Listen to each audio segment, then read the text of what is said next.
right, what's up, everybody? Welcome back to another episode of Greetings from the Garden State, powered by the New Jersey Lottery. I'm your host, Mike Ham. We're here at MetLife Stadium in Rutherford, New Jersey, with the co-host city managers, LaRusso and Bruce Revman. Guys, welcome to the show. Thanks for having us, Mike. Absolutely. So we're talking World Cup, everything World Cup, but we also are here. There's the New Jersey Youth Soccer Camp going on down on the field right now. So talk to me a little bit about that and how that kind of ties into everything that we're talking about today. Yeah, thank you. Really, on behalf of Bruce and I, we really appreciate the opportunity to meet with you and talk about what we love, this passion for World Cup. So today, we have on the field about 700 kids that are going to come through. It was something that the New York, New Jersey 2026 World Cup Host Committee had the idea to bring people together after Copa America, sort of make sure that we are giving back to the community anytime a big event comes in, especially on soccer. So the host committee decided to partner with the U.S. Soccer Foundation, which is our legacy partner. We're working with New Jersey Youth Soccer, as well as, you hear the kids. Having fun down there, having which is fun. great.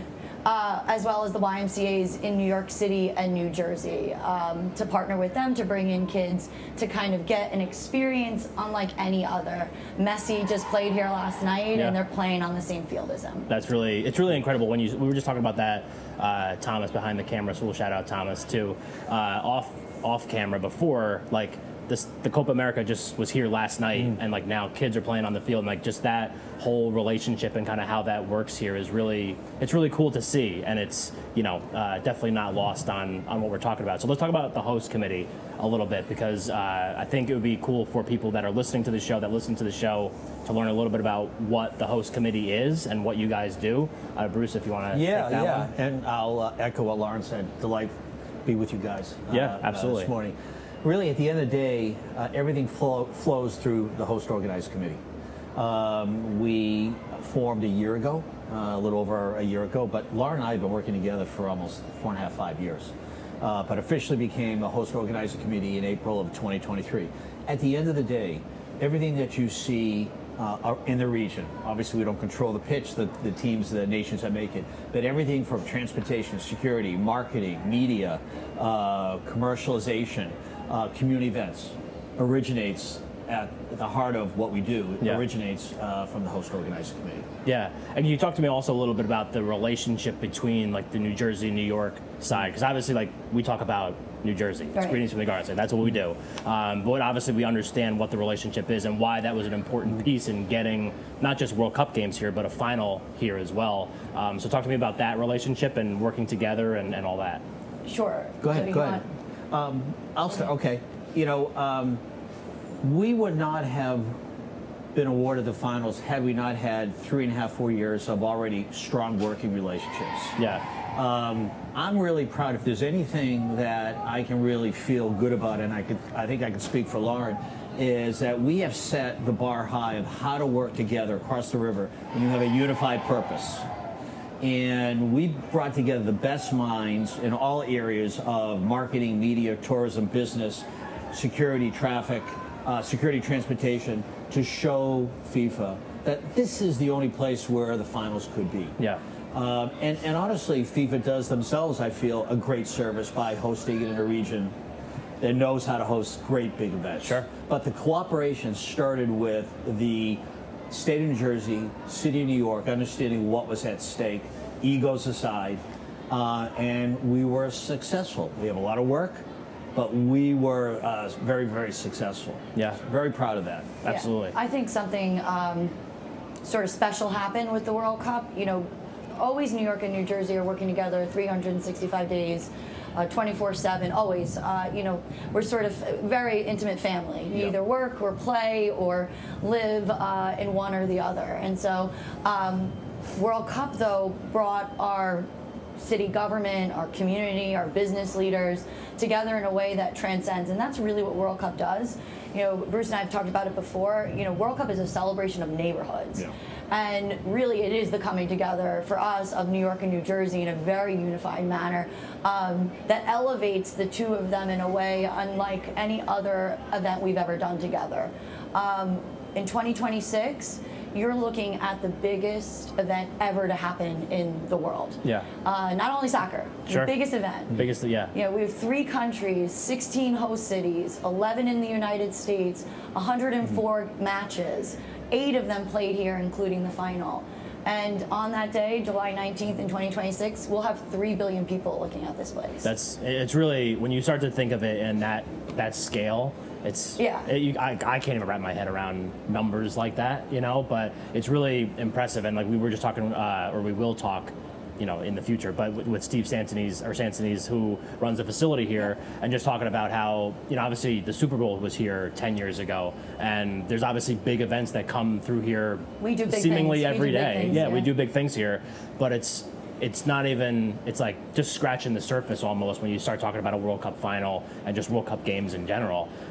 So talk to me also about the getting the final, like, cause I think that must have been such a win for all the hard work, like you said, you know, officially for a year and a half, but unofficially like for 4 or 5 years, I think you said. Yes. But talk to me about what that moment was like when they announced it and we knew that. You're like, oh boy, now we have a lot more work to do. Yeah, I mean, you know, some people say be careful what you wish for. Yeah, sure. But I don't see it like that. I don't think we see it like that. Yeah. No. In terms of the first part of your question, what did it feel like? It was euphoria. Yeah. Oh yeah. Like nothing. The beauty of it is we had about 500 people in the stadium, here actually, and you know, we did not know until everybody else knew. The beauty of winning it was not only could we share with all the people who worked so hard that we invited to this event, also our families, and to be able to win it for the region, win it for everybody who was working so hard, because this is not about us. This is about the region. Right. And everybody on both sides of the river, Governor Murphy, Mayor Adams, put so much into this, and to be there with them and share that moment was spectacular. And I'll just say that in the process of winning the finals, we never took anything for granted. Right. While we thought everybody knew everything that the region had to offer, we never assumed they did. Yeah. So when we did the process of putting all of our presentations together, it was as if you did not know all that we had for resources, infrastructure, support across both rivers. And we made it very clear that this is where they needed to be. And we think they made the right decision. We know they made the right decision. Yeah, for sure. I agree with that. It was for us to, you know, something of pride. You know, we could say that we left it all out on the field. We said that, you know, at every step of the way, it was like a roller coaster. You know, sometimes we thought we were doing it, sometimes we did it, and we didn't know. It's hard to read a situation, but I think overall we leaned in heavily with Governor Murphy and Mayor Adams into our diversity. We really spoke about our values here. We're welcoming. The world lives here. We wanted to have FIFA project that during their biggest moment, which is the final of the World Cup, to say to the world, this is how you do it, and this is how FIFA wants to do it, and welcome people and be inclusive. And we're really happy, you know, they saw our vision, and it just was a great moment, again, as you said, to share with our family too, because World Cup to me was about bringing it back home to your family, you know, grandparents, parents that you watch games with your kids. It was all about the family in the end. Yeah, I think it's so great that you guys talk about, like, you talk about the region and the communities and the family and everything. And what I think makes the most sense, really, about just it being here and especially the final being here, is that this part of Jersey, New York City, obviously as well, it's like a microcosm of the United States and all the communities that exist in the country. Yeah, and the world. Literally right here, and the world, and the exactly. world. Yeah. And right here, so you have, like, how many countries playing here? 16, I think you said? Oh, there'll be 48 countries that qualify. Okay, 40 countries that qualify. I should have done my homework on that. But, you know, they're here, and you could almost, like, find communities around this area that fit that team. And all. Governor Murphy always says that regardless of the two nations that play any game here, likely can fill the stadium up simply because those nations have communities in New York and New Jersey. Yeah, exactly. And I think that can't be lost in the translation of why we're so excited about having the 7 games and the 8th game be in the finals. Yeah. Is that this stadium will fill up. It will fill up. Yeah. We're not worried about that. No, that's never in doubt. To that point, though, what we're doing and what we'll work with FIFA on is doing very large-scale fan festivals. One in New York and one in New Jersey that will run the length of the tournament, so that even if you can't get the opportunity to come here, you could still have that community aspect, that excitement, feeling like you're in a World Cup host city. We are looking at 2 large parks to host, upwards of 50,000 people. That doesn't take away, though, to other organic watch parties that we know will happen in the bars, and we want that in the restaurants. We want our hotels filled in New Jersey and in New York. But we want to create that atmosphere that transcends also the stadium. This is a beautiful gem, and we're so proud of it in New Jersey. But we want to infiltrate and spread sort of the World Cup spirit throughout the state of New Jersey. Yeah, and I think going off that too, people like the average New Jersey and the average New Yorker, the people that are part of this region. Obviously we talked about at the outset, the opening of the episode about the youth soccer stuff and everything, and the parties when the actual games are being played. But it's 2 years away. So I think one of the things that I would be curious about is making sure that how are you connecting with those average citizens that live here this is going to impact their lives in a lot of ways when the games are actually starting here. So communicating with them, educating them, engaging with them, and making sure that they know what's available to them, essentially. Yeah, I mean, it's a great question, and it's an important element that we're spending a lot of time in. One of the things we also realize when you want to spread the gospel of what World Cup is, it can't just come from the host committee. We have a lot of ambassadors, our stakeholders. The reason why you bring them in is because their voice shouts out. Whether it be an event like this, obviously for children, there are other events that we're going to do on the business community. We're doing one tonight. Yeah, we're doing one tonight. Yeah. So what we're trying to do is share with those who also can share. And that may manifest itself in a lot of different ways. It may be on the field opportunities, on the pitch opportunities. Hopefully it'll be business opportunities. It'll be the next 2 years will be other events in the community that we're going to want to build up. We have a big event likely next year with Club. Yeah. Keep our fingers crossed. Hopefully we'll know more soon. So there's a lot of different activities that we want to have over the next 2 years. But our host organizing committee is a tight group, so we know we have to rely on others who have voices that can share, who understand what the opportunity is, and help us get out that word of what World Cup should be. Yeah. And to that point, for us, it's the entire state of New Jersey hosting. So, and we have the benefit of Philadelphia being a host city as well. Bruce and I have a great working relationship with the Philadelphia Host Committee and engaging in South Jersey in a way that, has never been done before with MetLife. Right. A lot of folks in South Jersey consider their city Philadelphia, which is great.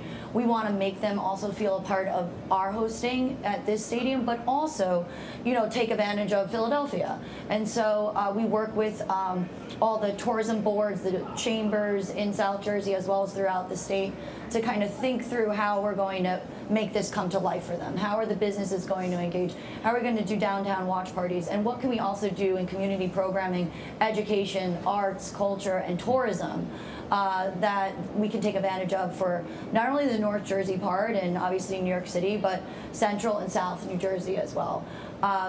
It's just a very unique asset that World Cup is, and we want to leverage it for all it's worth and make sure everyone feels a part of it. Yeah, I love it, and I really appreciate you guys jumping on with us and taking time out of what I'm sure is just consistently busy schedule for you, and we're looking forward to kind of following along and watching over the next 2 years all the stuff that kind of is scheduled and everything like that. So if people are watching, listening, like where are some places they can go to kind of follow along with what you guys are doing? Sure, we have a website. It's NYNJ FWC 26, as well as social media handle, which is FWC NYNJ 26. Awesome. Well, Bruce, Lauren, thank you guys so much for jumping on with us today. We really appreciate it. You got it. And we're looking forward to it. Yeah, thanks so much for having us. Absolutely. Thank you for letting a New York City guy join your Thank you. podcast. Yeah. Right. First time ever. Never happened before. There you go. So we'll be right back. This is the Greens from the Garden State podcast powered by the New Jersey Lottery. I'm Mike Hamm. We'll see you soon. Hey folks, I want to tell you about the crew over at Make Cool Shit. These are the magicians who recently gave our podcast a jaw-dropping makeover. You know how we roll here at Greetings from the Garden State podcast, right? We're all about that Garden State attitude. Well, Make Cool Shit shares that same vibe, and they've got something absolutely epic to offer. It's called the Unlimited Cool Shit Design Subscription. It's a game changer, my friends. Imagine this: unlimited creativity, one flat monthly fee, and none of that boring stuff. It's like having your very own army of design superheroes on speed dial. Whether you're a fresh startup or a seasoned business looking to shake things up, the team at Make Cool Shit has got your back. It's all about making your brand sizzle, no matter where you are in your journey. So if you're ready to turn your ideas into mind-blowing realities, then it's time to connect with Make Cool Shit. Check them out on Instagram at WeMakeCoolShit, or visit their website, WeMakeCoolShit.co. Remember, that's co, not com. All right, we're back for a special episode of Greetings from the Garden State, powered by the New Jersey Lottery. I'm, of course, Mike Ham. We're here with Steve Sansonese, VP of Operations and Events here at MetLife Stadium. Yep. Nailed it. There you go. I had to memorize that whole thing, and I got the whole thing. I'm pretty excited about that. So this is like a pretty exciting time at MetLife Stadium for everybody, really, right? We're absolutely thrilled. I mean, we just had Copa America. That was last night at the time of this recording, right? Successful event. We did it in 2016 and did it again in 2024. We had 3 matches here. 2 of the matches had 80,000 plus people. The other match had 45,000. Again, very good. Everyone we worked with was very happy, and we put on some top-notch events here, so it was a good time. Yeah, that's awesome. And so talk to me a little bit about, because I'm curious, when we're talking about an event at the scale of a World Cup, and you talk about Copa America and obviously like Jets-Giants games here all the time, concerts, everything that happens in this place. How does an event like the World Cup differ from what normally goes on here, like the day-to-day? I don't think any event can compare to the World Cup. The closest that we can compare it to here at MetLife from our experience is Super Bowl. Right, and that was what, 2014, so 10 years ago already. Yeah, that's crazy, that was 10 years ago. These mega events, I'm going to say, these like a Super Bowl, World Cup, it's an event where you're using your stadium blueprint, but then you're expanding beyond. And the stadium's being used so much more than it would typically be for a Giants-Jets game or a regular friendly soccer match. So, for example, with World Cup, we will have, obviously, what's in the stadium. We'll be building within the stadium to enhance it to achieve their media goals, their broadcast goals, what they call overlay. Sure. And then outside the stadium, our perimeter, our gates actually expand into a bigger blueprint from a security perspective and from a perspective of housing everything FIFA has to do here on site. Yeah, and talk to me about, like, are there changes or anything that happens here within the facility, like as far as like we talked about the pitch off mic a little bit, and just kind of like the seating and the capacity and everything like that. Does anything change here with that? Yeah, so FIFA makes you have a pitch that is 68 meters wide by 105 meters in length. We've always had the length because an American football field is larger than has more length than a soccer field. Right. Our width was lacking, so we've been going through a project. We started planning the project in 2020, I want to say, about expanding the stadium pitch width. So to do that, we have to remove seats. We did the east side of the stadium this year, and we removed up to 10 rows of seats in certain sections. And then the west side of the stadium is next year. So it's a 2-phase project, so we still can have our stadium events and the calendar working in the summer.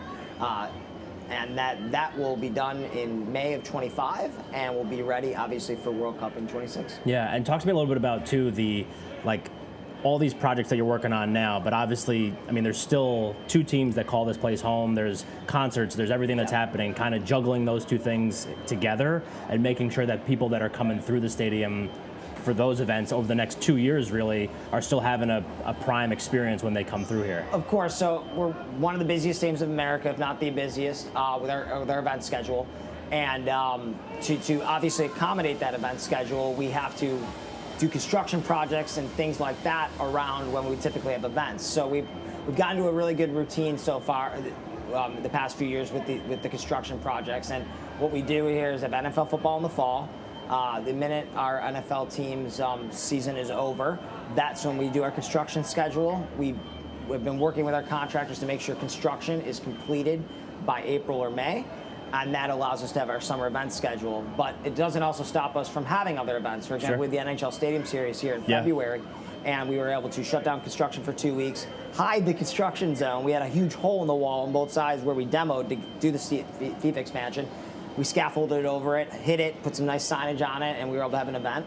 And then we went back into, obviously, construction mode. So we are able to work within it, but our goal is always to, finish sometime around May, so our summer event schedule isn't hindered in any way. Right. And then also talk to me a little bit about, as you're, building out towards the World Cup coming here and all that. So take me through almost like the idea of other stadiums almost in the world. Like, are you talking to any other stadiums? Like, how do you handle something like this? You talked about the Super Bowl, and obviously, but that was still 10 years ago, and there's been so many changes over the last 10 years just in the world, and kind of working with other places that have hosted something like this and have had success. So talk to me a little bit about that. Yeah, so the nice part is in 2022, we got the opportunity to go to Qatar and see, what World Cup stadiums, what their expectations were from FIFA.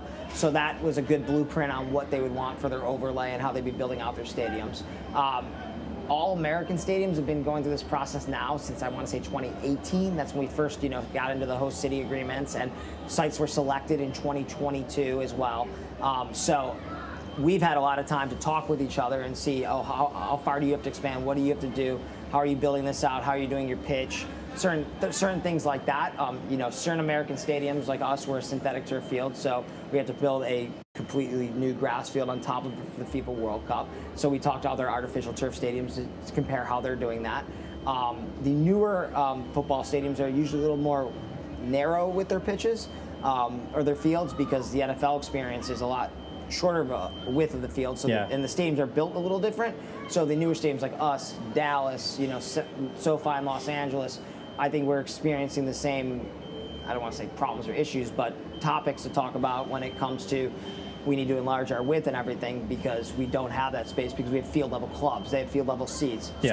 So those are conversations we've had. Yeah, and then, so you mentioned also, we're talking about the pitch a little bit, and the idea of building a grass field essentially on top of a turf field.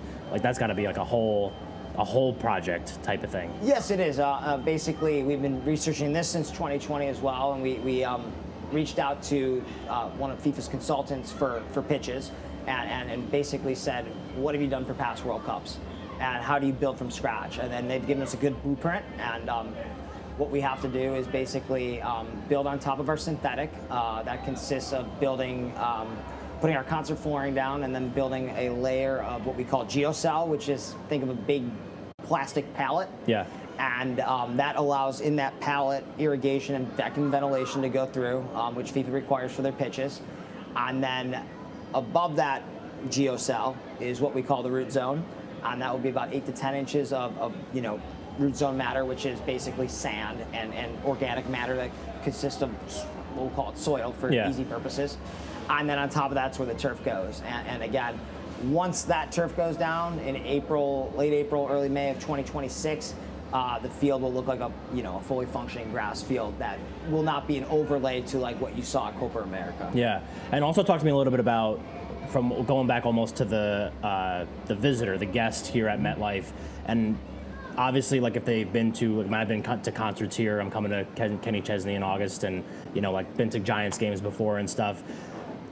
Aside from kind of like the seating and the width of the field, talk to me about like things that you're working on to make sure that when a guest comes in, they have a great experience. Like how that experience is going to differ from maybe their normal day-to-day coming to a Giants game or a Jets game or a concert. Yeah, again, our at MetLife Stadium, we treat all our guests. The experience should be the same no matter what event is across the board. Every guest should have an amazing experience. If it's a Giants game, a concert, obviously a FIFA event.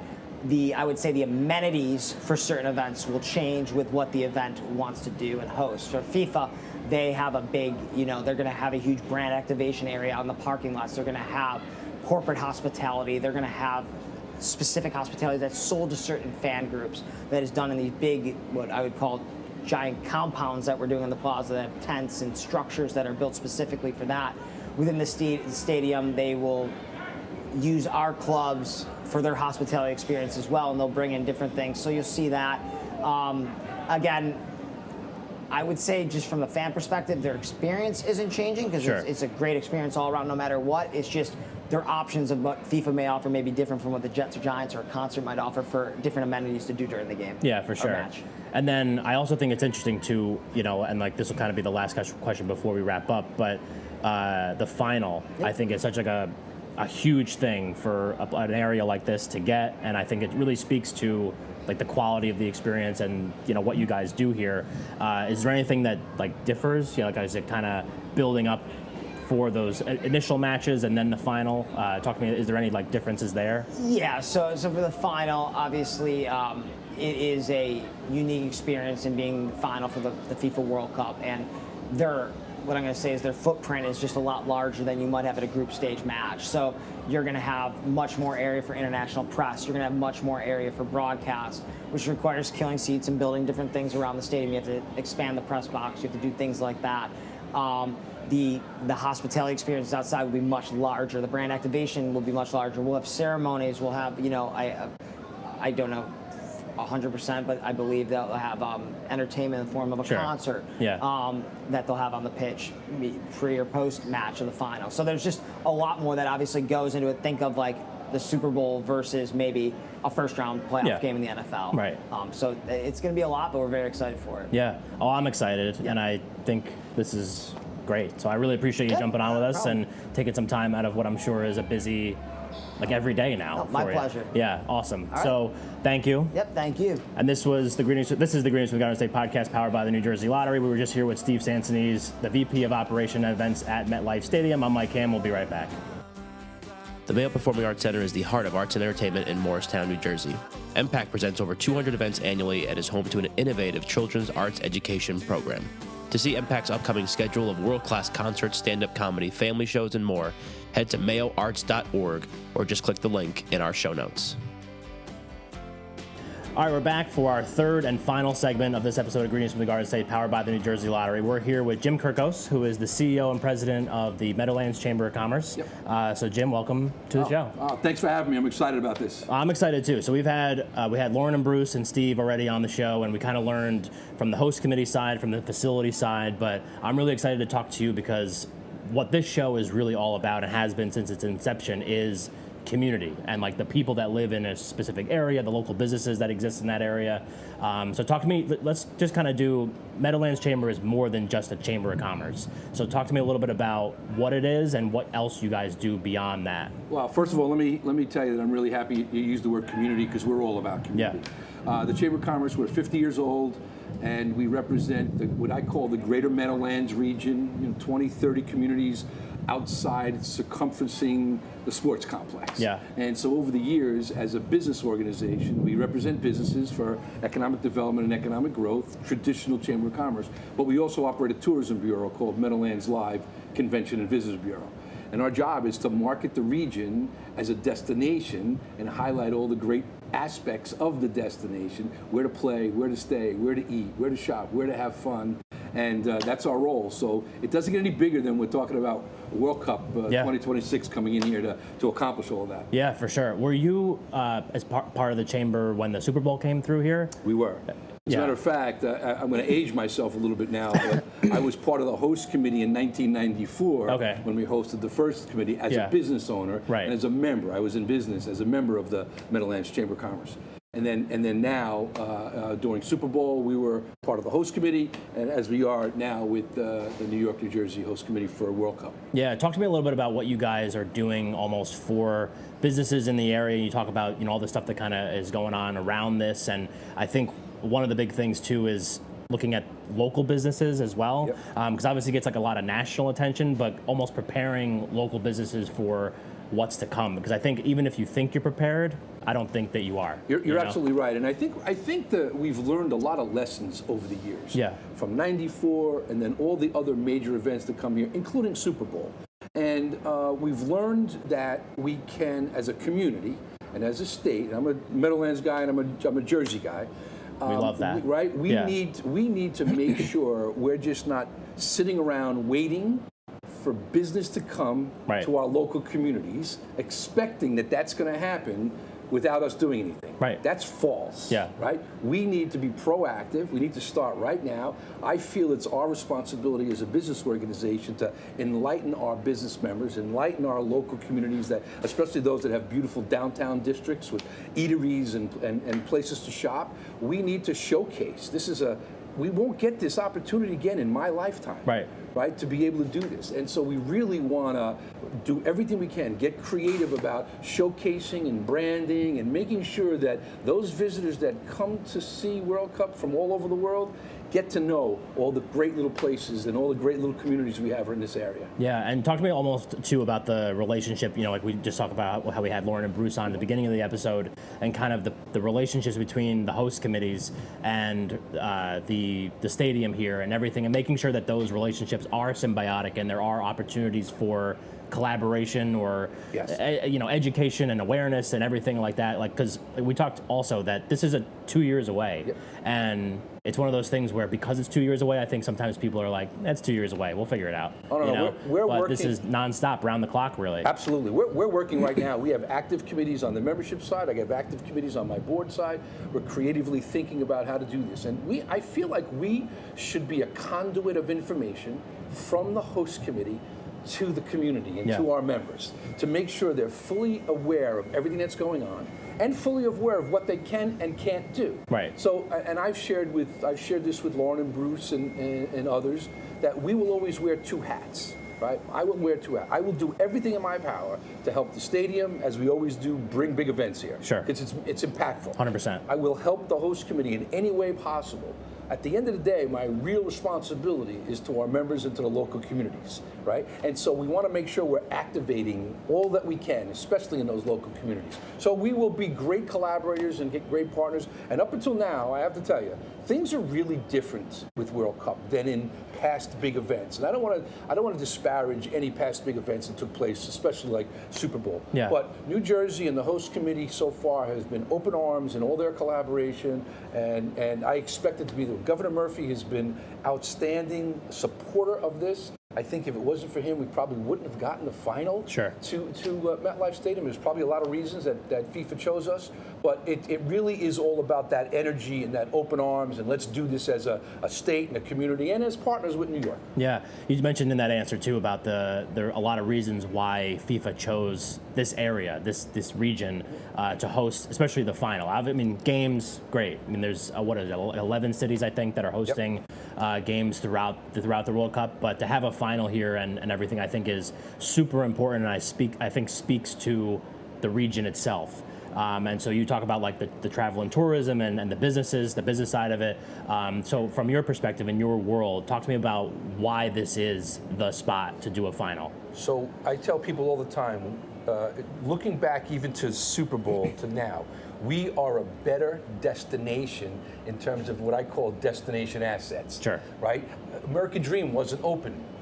Yeah, it was sitting there. It was still being built. Right. I was in American Dream yesterday before the Argentine Canada game. Yeah. There was tens of thousands of fans in that American Dream there, and having some fun and before they came here. So we are a better destination now than before. We are the most ethnically diverse, the most ethnically tolerant, right? We are a region where the transportation system is good. There's so many reasons why we should have won the final, and at the end of the day, I trust that that's why FIFA chose us. Yeah, and talk to me also like about the pockets of communities, because obviously there's everything. A lot of things are going to happen here because this is where the games are going to be being played. But just the surrounding area and the communities that exist, and I think there's going to be like smaller events or different things like activation type things for fans and everything. Not just when the games are being played here, but almost leading up to that, right? Yeah, no, absolutely. In fact, listen, I think it's safe to say that probably every community around here is represented by just about every ethnicity that will be here at the stadium. Yeah. Right? And in large ways. Sure. Right? In large ways. And so we want to activate the communities to embrace the ethnic cultures. I can see local communities doing watch parties and food festivals and craft shows and things with youth soccer and really helping the community embrace World Cup as opposed to being nuanced by World Cup.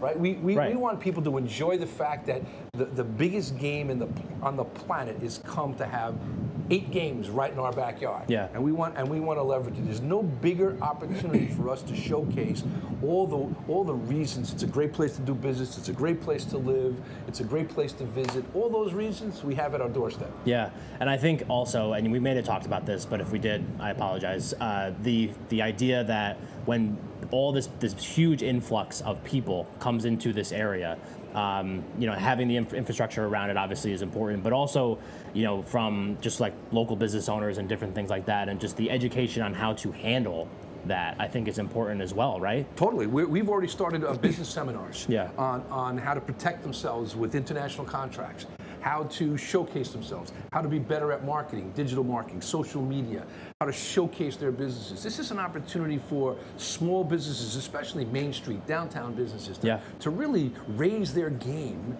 using the event to raise their game, and then ultimately it lasts so much longer than after World Cup leaves, because they'll be better businesses. Right, because I think that's, you see some, not in this area, but parts of the world where like there's a big event and there's a lot of economic stuff happening, and then the event leaves, and then it quiets down to nothing. And that's what we're saying, and I mean it when I say that I feel like it's our responsibility to take hold of it, right? Yeah. If we don't get the economic impact, I'm not going to blame FIFA. Sure. I'm going to blame me. Exactly. I'm going to blame us. Right. It's our responsibility.